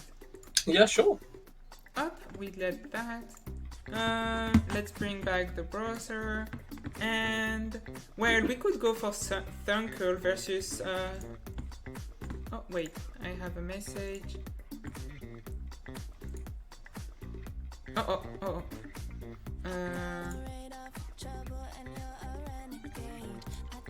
Okay. Ooh, it looks like Kark and Darth Pendragon may be playing, I'm not sure. Wait, where? Hang on, I'm just going to double check to make sure. Darth Pendragon? Oh no, they're playing a friendly because Darth Pendragon got knocked out early on. We could have Thankor versus Husky Total War. Is that... yeah. That's Ice Power Total War, I believe. He's still facing Ice Power. Yeah, that's Ice Power. Ice Power is still versus... Oh. Sure. Next round. I think we had another drop from someone. We're getting stolen. People are stealing our players, honestly. Because Ice Power is facing C. Wait, is that... Ice Power's up against H4 555, it seems. Who I believe is in this tournament. Yeah, but he's not supposed to be facing him. What's happening right there? H44 should be facing Komi 34. Oh, it looks like Thankful actually has just knocked out Ice Power as well, so we have our first semi-final. Wait, let's just watch something. So at the moment, it looks like we have King of the Dead up against F-Pod and Red Legion versus Suave in the final. Okay. Yeah, King of the Dead versus F-Pod. Can we join that one? I guess. Oh, no, Red Legion. Yeah, there's also Red Legion versus Suave. Both of them have lobbies up now. I can see F-Pod and King of the Dead. I think he just uploaded it. Wait, really? Yeah, your lobby's just opened up. It's on the bottom of the list for me. I don't see it. What? Maybe try just refreshing your list. It's just F-Pod line. versus KOTD. I'm gonna look. Maybe I don't have F-Pod in my friend list, maybe? Can you ask him to like send me his Steam code in Yeah, sure. I'll just hop into their lobby now. Yeah, it looks like F-Pod's the one who's a host in the lobby, actually. Oh, I think I actually... Maybe let's go see Red Legion versus Suave, because I think Red Legion would be sad if I didn't spectate one of his games. Oh, okay. I've just popped in to see F-Pod. So fair way. Spectate 1, 2, 3. Yeah, let's go for Red Legion. The boy will be sad if I'm not casting these games. Up. Can you ask them to open a spectator slot, please? Okay. Open another.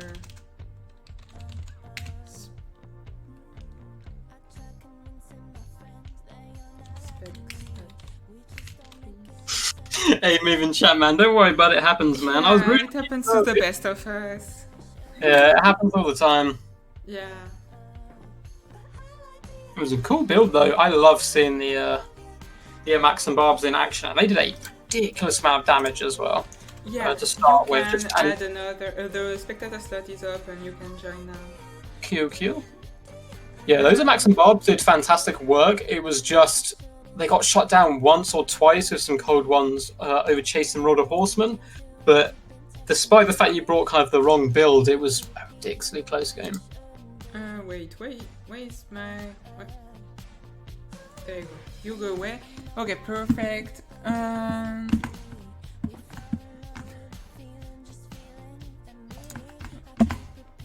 Okay. Suave is taking 2 minutes for himself.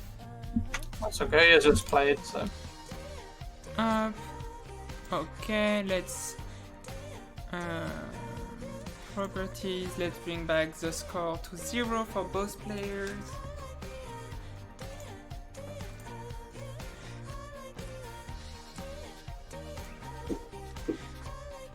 Up. Oh no, it looks like Ice Power actually managed to beat Fanquil. I think they've switched the result round. Wait, what? Yeah, I've just looked on. It looks like Ice Power may be going through to the semi-finals there. I'm really confused. I'll refresh my challenge page just to make sure. But yeah, looks like a Husky Wait, Power. I'm gonna go ask them. Okay, can you deal with that while I wait? I'm gonna jump. I'm gonna leave for a second the lobby. It's the thing where there is 2 tournaments at the same time. Okay. Spectate 1, 2, 3.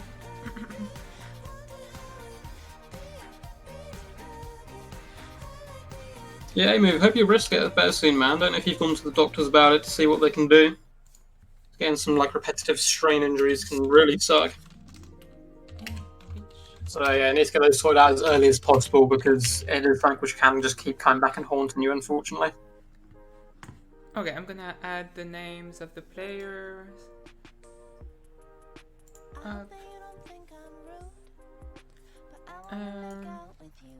Who's hosting? I think it's Red Legion, right? Yeah, he's on the left-hand side in here. How rude of Tyrion, he said. It happens, unfortunately, streams cross and tournaments get played at the same time. Yeah. It looks like Suave is back as It's well. actually, you know whose fault is it? Who's that, sorry?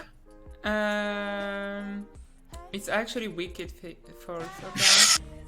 I blame Wicked as well, he's not here to defend himself. Exactly, because Wicked was like, oh, don't worry, I'll ask Turin not to host a tournament this day, and he won't do it. And I was like, okay, I mean, if you're confident. And he said it was done. Well. He lied. Yeah, I had about 2 or 3 tournaments in a row which got caught under Turin's one. Which is just unfortunate. It happens, of course. Yeah, I mean, that's the thing. Like tournaments on like Fridays, Saturdays, and Sunday. There's there's so much of them. I honestly thought that there might be like before Turin Ride. I was like, oh, there is nobody on Friday. That's the perfect day to do it. But at the last moment, he came with a steel chair, as he says. So it looks like Red Legion is picking High Elves, Banon, Bretonians, and Greenskin. We could see Northgate here, because their boat, as well as pendulums, are very powerful up against the tightly packed forces of the High Elves. Yeah, boats is so good. Wait, yeah, still Pendragon. I was still first. Don't try to defend him. He's never found that week early. But yeah, no, I mean, he has to do his tournaments at some point. If he doesn't do it today, he does it tomorrow. Tomorrow there is Wicked and Night tournament too. Like, you know. It's impossible not to catch someone on the stream. Exactly. I mean, Yeah, community- and Dav a lot. also added his King of the Hill. Yeah, I forgot about that. Everybody is arriving. There's also a lot of other kind of YouTubers who aren't necessarily part of the like tournament community, which do a lot of Total War streams as well, like Legend of Total War.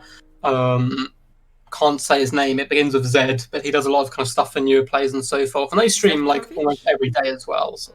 You mean Zerkovic? Yes, that's the Yeah. one. Oh, it looks like we're getting Dark Elves versus High Elves. We're seeing the Sundering. That's actually a really nice matchup. I like it. Yeah, Ronan, yeah, man, Darv's King of Hill. Darv's a super nice dude, though. Yeah, So- oh, of course. And Turin too, like, Right. I'm Yeah. like, I'm a bit disappointed, obviously, because it's my first no, I actually misspelled the races. Because it's my first tournament, and like that's like half of the players that checked in that probably have got to leave, but I can't hold it against them. It's such a bigger platform for them to play when it's Turin, and in Turin's case, he has to do his tournaments too. He's a content creator. He needs to do things. If he never does a tournament when another content creator does something, basically he can't do a tournament never do. ever. Yeah, exactly. It's one of those things. But we've had some really good games so far. Exactly. And to be honest, when Ronin's in chat, it's always a good stream regardless. And it looks like he's still here, so I call that success. Exactly. Your overlay is perfect, Val. It looks really good. Yeah, the overlay is very cool. It's very professional. Oh, nice, Daspa Dragon.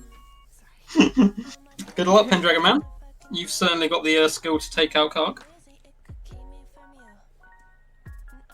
Okay, so let's look at Red Legion. Red Legion is a solid player, however, he's not the most memey player. No, you can. He's very kind of takes it relatively serious. Exactly, and there is nothing wrong with that. Okay, I want to be clear on that. It's just, yeah, like when you look at other players, they might bring like crazy units and stuff like that. But no, Red Legion, he goes for good builds, solid builds, and he plays them well. Yeah. It looks like unfortunately Pendragon did get knocked out against Kark as well, but there's no shame in that. Kark is an absolute beast, but Exactly. super nice guy too. So A Move said he doesn't mind losing to Kark. There's a few players like that. If I lose to Faust, for example, I can never be mad. He's too nice a guy to like be mad at. It's really funny. Exactly. So you want to be also upset. there is that you can't do. like, the community at large is so nice that, yeah, I mean, and also there is so many other opportunities, right? You lose a tournament today. Let's say you go on my tournament and you lose it today in the first round. Well, tomorrow there is Wicked tournament and HW's tournament. You can even do both because there are different timelines. And on Sunday there is at least one HW tournament. There might be something else that popped up beside them. Like, you have so many opportunities to face against the players. It's okay to lose most of them. Of course, and I mean, even the top players lose regularly in tournaments. Yeah. Because going up against that many players back to back, you're bound to lose some games. Exactly, and like, let's take someone like Falcon, for example. You are Falcon, everybody knows you're like one of the top 4, top 5 players, maybe some when you're really in shape, you're top 1, right? You go to the Everchosen and you get evicted round 1. Like, Yeah. that's There's a lot of pressure on someone like Exactly. Falcon, I think, as well. He does quick battles because it's a relatively well recognized name. Like, even myself, I've been on some quick battles and someone will mention that they know me, or they've heard of me or something before. And then all of a sudden they go real try hard and all the pressure kind of gets put on you, which is kind of funny. Yeah, I mean, even I just started my Twitch channel actually a month ago. Like, tomorrow is my anniversary stream. for the first months. Even I sometimes get recognized. Like yesterday, I think it happened where I got stream sniped. And it happens another person recognized me, and sometimes in tournament people recognize me now. Like that's, I mean, they don't need to try hard to beat me, honestly, but they might do it in England. Hey, you've done some good wins before as well. Looks like A-Move saying he's never beaten Helen Gnarly before, but my favourite video I've ever cast was A-Move against Helen Gnarly, and it was the longest game of all time, but it was incredible. Dowie versus Lizardmen, and it came down to like Ungrim, a handful of Slayers up against like one or two kind of single entities left for the Lizardmen. There is such good game. I love these games that finish with like 2 units. Yesterday I was facing Britannia with my Chaos, and it came down to like 30 chosen, I think. Yeah, 30 chosens against Alberic, and Alberic was like at 15% health. That was thank you, Ronin. That was. Do you want me to run through the High Elf Force quickly? Yeah.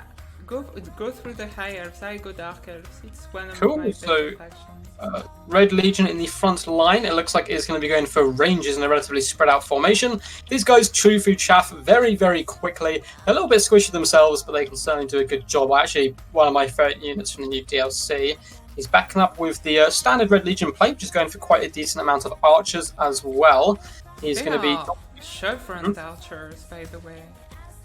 Are they? Oh, well, some of them are, yes. The 2 units are, and one of them isn't. We also have Spearmen protecting the flanks, as well as some in reserve protecting double Eagle Claw Bolt Thrower, but I'm not a fan of this deployment. He's got them behind the trees, which is going to block a lot of their line of sight and shooting. He has double Dragon Princes, in the back line. That's a heavy commitment. And Elfarian the Grim! I've basically never seen him. With a fiery convocation, the guy has no way to gain back his Winds of Magic. No, so he has the Fang Sword. Tempest is a ability I love on him because it basically makes him guaranteed to win the air fight, and Apotheosis. Exactly. I mean, don't go air fight against High Elves, honestly, most of the time. Unfortunately, Dark Elves, you have a nice skirmish cav with 2 units of Dark Riders and 2 Scourgeners. That can do so much damage to Dragon Princes if they can position them nicely. Slanishes Harvesters, and that's it for like light cav. Only the Slanishes Harvesters, but he has 2 units of Cold One Knights. They can stop the Dragon Princes from moving for a time and do some damage while you shoot at them with something else. You have a K-Knight Assassin with his abilities. One of them, I think, does AoE damage and is okay against Cav. As a Lord, Malekith on his Cold Run. Interesting. With Gaze of Malice and Soul Stealer, basically. Yeah. I actually really like him here on his Cold One because Elfarian the Grim the Tempest is wasted, but I still think it's a good pick just in case because Malekith from the Dragons obviously a common pick, but he's going to have to land to get value, and he can be a little bit squishy.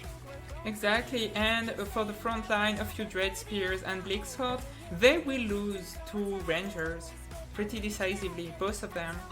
I mean, the Rangers cost more, but Rangers can have a good matchup there. Also, if you look at since there is no Dark Riders almost, there is not much that can front charge them. It would be risky to front charge with the Scourgeners because they don't have that much HP. And there is no... the Cold One Knights, if they do that, if they risk of Dark Prince's countercharge, I think that would be bad. Yeah, Dark Pendragon made a good point in the comments as well. The High Elves lack a decent amount of AP, so they do have the Bolt Throwers, but apart from that, Mass Archfire can help, but I mean, Dragon Princes, it's kind of, I feel like a misconception about these guys. They don't have the best armor piercing, realistically. They still struggle to take down armored threats, even though they are kind of their best option for it, and they don't obviously have anti-large. They don't have the best armor piercing, but they still have 44 melee attack with their martial mastery and 80 charge bonus. I mean, on the charge, even armor target. Maybe not single entity monsters with heavy armor, but armored cav will take a lot from that charge. Oh yeah, definitely. It's going to be interesting. I think who gets the charge off between them and the Cold War Knights is going to determine at least the value output of both units, because Cold War Knights, of course, are cheaper than Dragon Princes. Yeah, and it lacks AP, but if we look, like Scourge Runner's Chariot have some armor, but they have like low HP, so if they take a charge, or if they get shot at by the bolt thrower, they can go down relatively fast. Cold War Knights, I mean, okay, they have armor, but they rampage, and they have such terrible defensive stats that they can go down quickly too. And besides that, Malekith has armor, but he's like the one tanky unit in the Dark Elf army basically at this point. Yeah, I'm going to message Red Legion in a sec if he doesn't start moving up. He's flying with Elfarian, but he is Equal Buffers aren't in range, so he does need to advance. Yeah.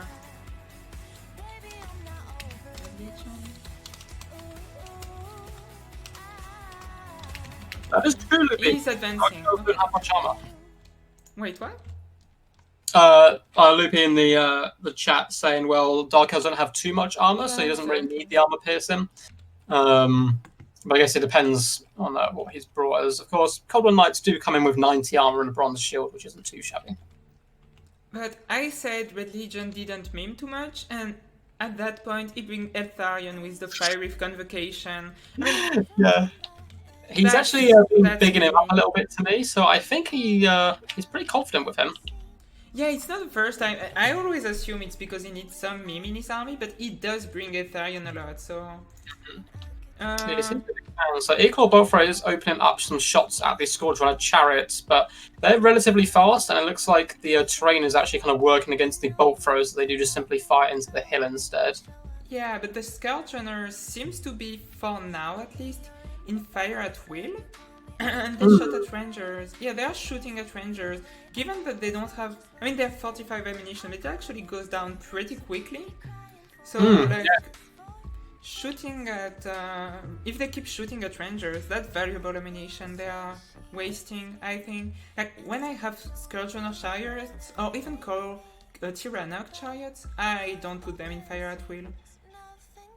Yeah, he doesn't want to waste any shots because he needs them to help bring down these Dragon Princes. Cold War Knights can do an okay job, but they certainly want some support. Oh, Looks going towards spread shot. Interesting.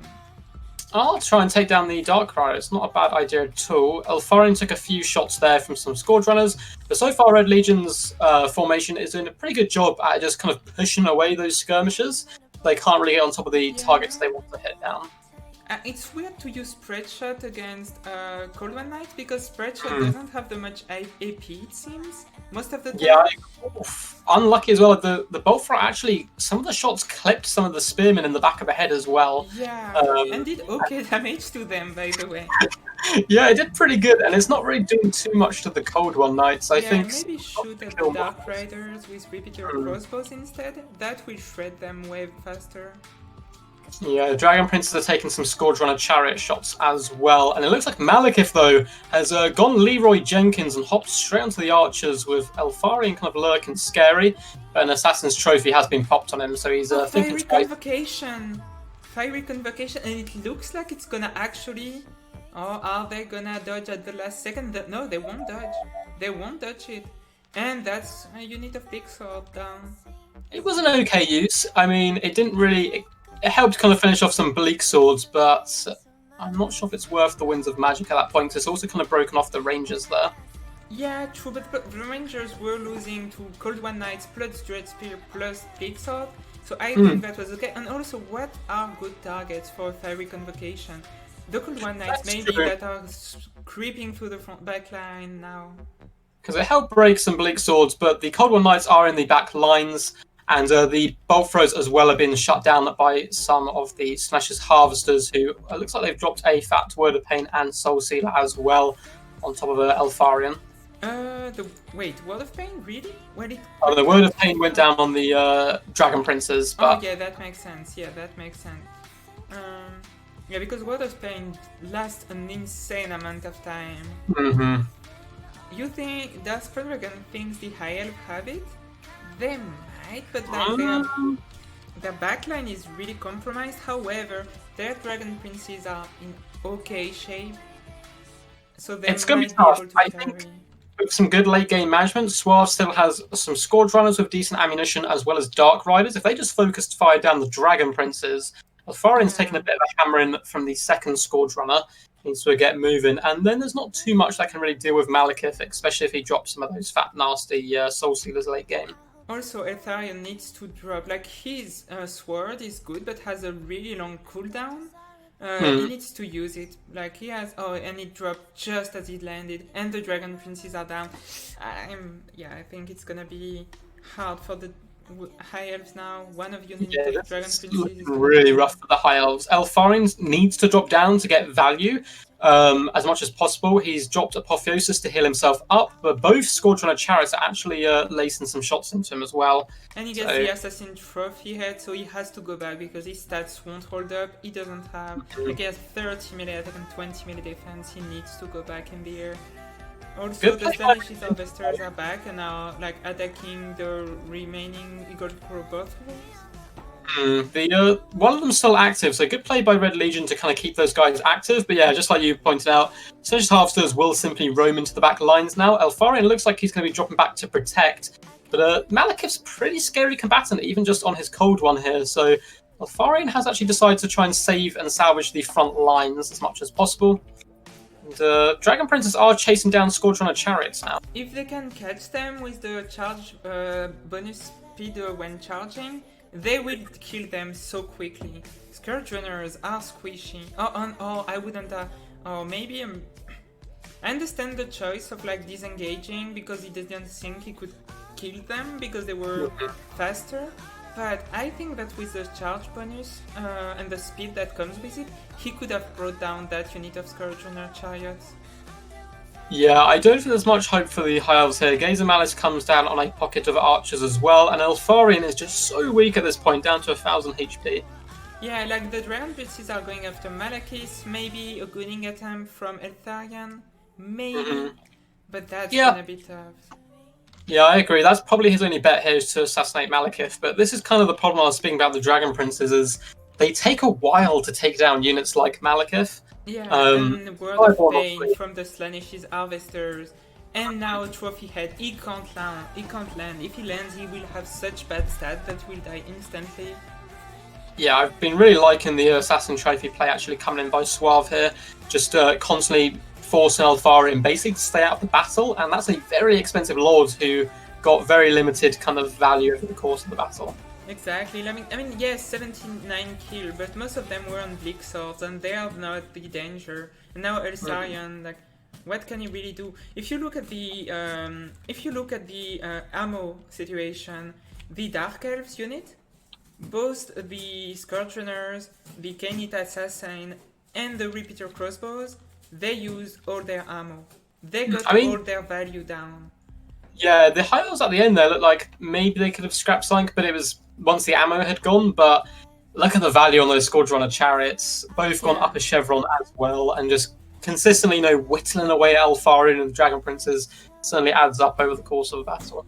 Yeah, I think the mobility of the two Dragon Princes, I would have kept maybe one of them and brought like Illyrian Weavers, something to threaten the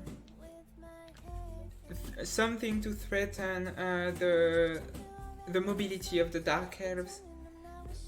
Yeah, I mean, well played to both players as well. Yeah. First and foremost, it was a very close game. I thought Red Legion did a pretty good job actually protecting his back line for a considerable amount of time. But kind of like Pendragon points, actually, the lack of AP, which is natural in high elf builds, did make him kind of struggle up against those Cold One Knights. And he didn't obviously have any Silvering Guard or anything to kind of help, you kind of get your Dragon Princes under attack, and then you drag them back through the Spearmen is how you deal with kind of Cav. Exactly. Maybe one thing that would have helped is like not have Eltharion. And instead bringing like just an Archmage of Metal, maybe. Yeah, I mean, Plague of Rust and Triple Archers can really nuke down Scourge Runner Chariots and the like. Exactly. But yeah, Red Legion saying army losses question mark. It did look like he was in an okay position as all the ammunition did start to run out, but I think realistically Malekith probably could have handled Elfarian. Yeah, and he didn't have much. Oh yeah, Pendragon in chat, which is explaining kind of like a classic high elf play, which is you take a load of archers, you get 10 guys to net them down, plague arrest them, and you just, it's a click and delete move. Completely. Teclis has so much magic that you can bring a second caster with him. That's insane, actually, the amount of magic you get with Teclis. Yeah, it's with his sword, which gives him the recharge. Basically, with a little bit of magic, you're turning your archers into Weight Watchers. Almost, yeah. That's... yeah. But yeah, maybe... Or if we went into a box and didn't want metal, maybe bring one unit of sisters to have some AP with them. Yeah, that can work. I mean, there's also the classic the regiment renowned archers to do the fire damage combined with sisters. Yeah, really for do. sure. But again, that's a lot of value to protect in the back line. Yeah.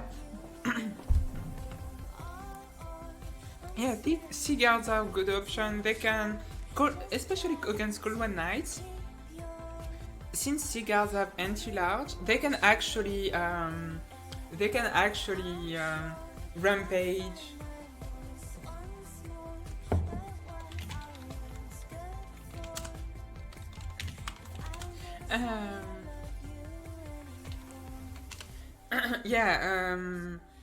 Gloss and Thingard can proc the rampage on the Cold One Knights, and that's pretty nice. Interesting to see what these guys pick though for round 2. I'm not sure. I know Red Legion does love his High Elves and Empire. Yeah, and he's playing Britannia quite a lot these days too, actually. Since Britannia is a counter to his High Elves, I think he's learning Britannia as a response. Trying to figure out how to counter it. Yeah, exactly. We had a few test match where we was going High Elves with lots of different armies against my Britannia, and he's such a hard matchup. Like, he's a good player. I'd say he's a bit better than me in terms of micro and even game knowledge, and I beat him like 4 times in a row. It's just such a hard matchup for High Elves. And you can bring, like, it's funny because when you think Britannia, you don't think different options, but actually with Britannia against High Elves, you can go like lots of cheap cav of Knight Serens with like maybe the Companions of Connell and 2 Paladins. You can go with like Infantry Swarm, you can go with Trebuchets, you can go with a few Elite cav that will kill. I mean, see, going Britannia. Yeah, there's I spoke to Red Legion about the build. He seems to love Star Dragons in that matchup, but I'm not personally the biggest fan of them there, because if they do land, Bretonnians are incredibly fast with their knights. They can simply surround and drag down a dragon.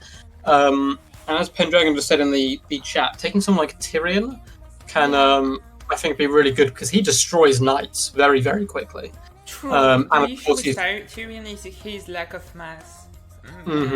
So if you get your Tyrion, like if Tyrion has good engagement, he's quick, so he can avoid. But like if he gets in a bad engagement with knights, you land your Luan and in his back, like back charging him, and you will kill him quite quickly too. Like if he gets, or even like send a unit of knight errands at Tyrion. Yeah, you don't send Tyrion alone, of course. You'd have to have him with like an escort of knights as well. But he kills models very quickly, so knights kind of struggle up against them. Yeah, and his Sea-Fang, no, not Sun-Fang, sorry. His Sun-Fang can burn down through Bretonnian chaff pretty quickly. It's interesting one bit here. Norska versus Bretonnia is going to be a pretty fun game. If I was the Bretonnians here, what I'd probably do is have a ton of peasant bowmen and keep the cav just behind them and try and kind of skirmish the Norskans a little bit. Then when they rush in to try and take down your archers, you flood in with the cav. Yeah, and that's a nice matchup for Knights of the Realm. Oh, it looks like King of the Dead will be facing Heather wins this one. Oh, wait, I got. Oh, someone is like.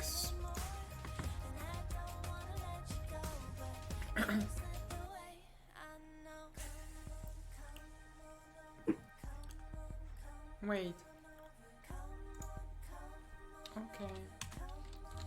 Okay, so actually, Ice Power went to the next round. Oh god.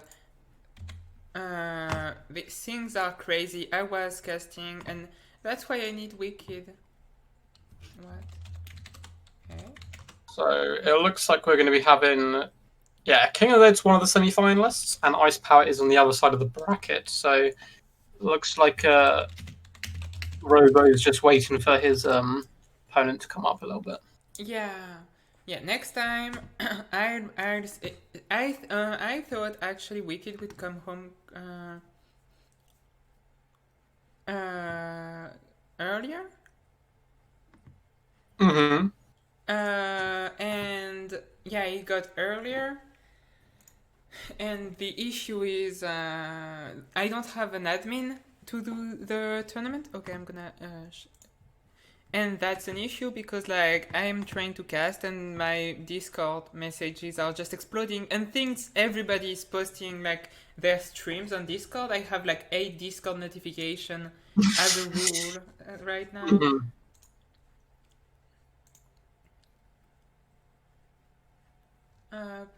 Oh, and people are okay. There was people trying to organize to find their opponent in Turin's find your opponent, but for my tournament. So yeah, that's an issue because they couldn't find each other because they weren't in my Discord.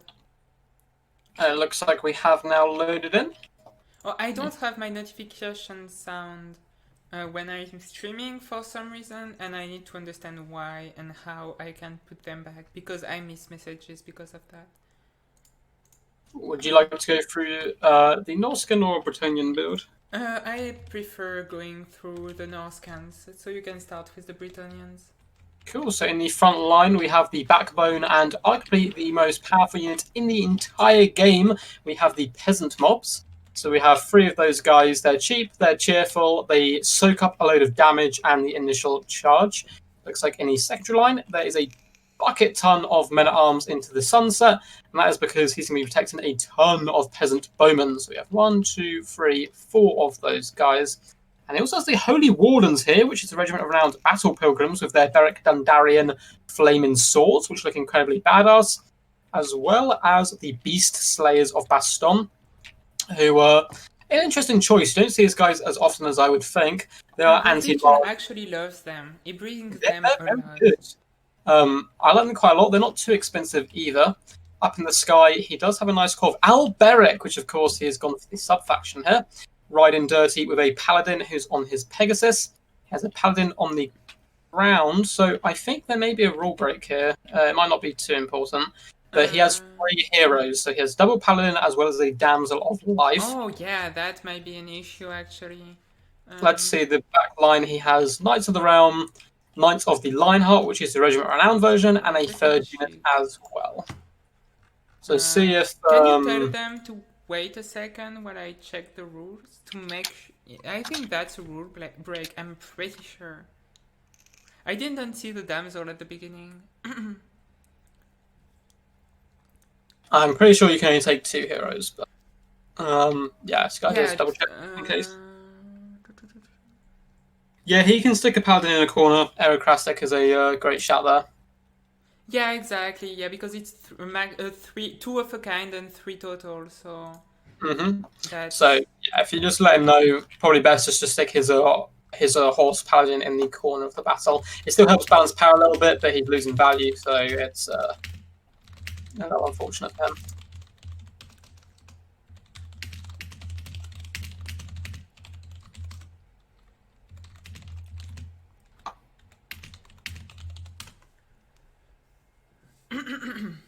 Okay, let's see which one he should choose. The horse one, I would assume. I mean, it depends. Oh, okay. I thought he was gonna argue about it. And then yeah, I'll let you I take away mean, the Norse. okay. So for the Hey Gento, so for the Norscan, we have a nice vanguard of 2 doggos. However, the paladin placement will actually make him see the doggos at the beginning of the battle and making able to react with them. Oh no. Another a doggo in the front. We have some Norscan Ice Wolves.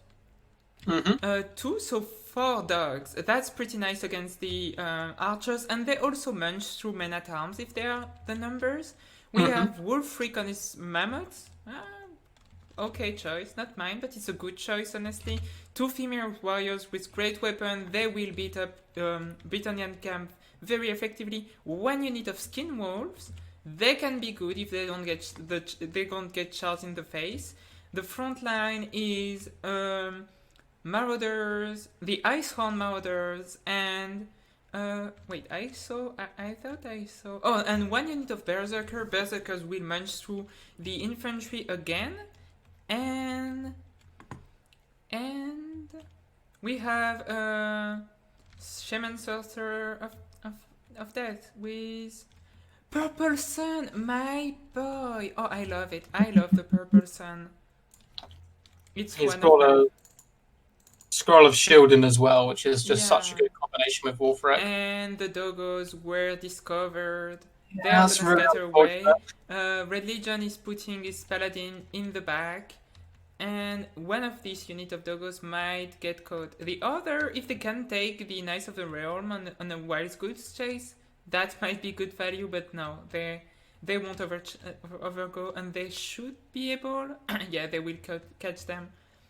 Yeah, so that kind of sucks for Suave there in the back lines because, of course, those guys would have been hidden as well. So even just being discovered is quite unfortunate because he wants to hop on top of the Peasant Bowman core, of course. But it looks like, yeah, one of the Warhounds is going to be completely gone here. However, that's Fire Archer in the Skin Wolves will do a lot of damage. But the trees are protecting the Skin Wolf. The nature I hear is a boat rising up. coming down the Peasant Archer line. Oh, that's disgusting! Yeah. That was a nice boat there, and also, however, the doggos they died, but the Knights of the Lionhearted Mm-hmm. Horribly out of and position. aren't in position, and the Knights of the Realm are barely back. So these doggos, even though they died, that it's just 1 unit, and that gave time for the front line of the Norscans to close the distance without harass for the Britannian cav. Yeah, Marauders are getting some lovely charges across the battle line on top of the men at arms, and of course they'll chew through them pretty damn quickly. And Wolfric can go toe-to-toe well with these Knights of the Realm if he has to, but he will take a decent amount of damage as well. But Famir Warriors are going to be backing him up with their armor. He got the charge, even though it was a short charge. He will kill models. I mean, he only killed 1, but. So yeah, with the armor sundering as well, it certainly does help out. Unfortunately for him, though, the Beast Slayers are currently fighting Famir Warriors as well as Wolfric, which can be pretty tough. Look at the Purple Sun dropping on the Knight of the Realm and the Men-at-Arms. That he went in the wrong direction, but that was still some okay damage, and that might clip those Peasant Bowmen too. Yeah, it's the Peasant Bowman actually starting to waver quite heavily. That was a really nice cast overall. The Norscans are getting shut down a little bit, and their advance has started to stall, but they're doing some pretty good work across the line. I think the early engagements are pretty even so far. Yeah, and the doggos that avoided getting caught, these ones are now back, and they are gonna pressure the backline. Wait, there is something. What is? Oh, the trident! Oh, it's a trident, and it did some Glorious okay stuff. damage to the Icehorn Mauder. But yeah, this unit of full health doggos, the cav of the Britannians can't take a chance of actually leaving the front line to go take care of them, and that's gonna be value ton for these Warhounds. They're gonna munch through everything in the back line. However, So the glory Skin Wolves are about dead. the Alberic picker as well. Of course, he does give that anti-large, like an air of effect, which can do some pretty nice work as well. But I mean, most of his knights were Knights of the Realm already. Looks like a Spirit Leech has gone down on the Knights of the Lionhearted, who are struggling a little bit up against the Fimir, as they do have Scroll of Shielding popped on them. And yeah, you're right, the back line's completely awash at the moment. There's one unit of Knights desperately That trying to hunt actually down. had to come back. Yeah, that was. Yeah, But there's so many units that are kind of breaking off the field at this point. And the middle of Alberic and the Knights of the Lionhearted, even with Paladin support, I think they can't beat 2 units of Fimirs and a full life Wolfric, especially now that the Knights of the Lionhearted are fleeing. Alberic will get a regrowth, maybe? It looked like it was going down. What happened to the caster? Did they get pushed over or something? Where are they? Oh, yeah, Oh, they that's might have probably got again now. hit by the Shaman Sorcerer. But yeah, the cav is dying for... And there is Wolf that's gonna stop them from fleeing. They can actually kill the damsel. They will kill the damsel.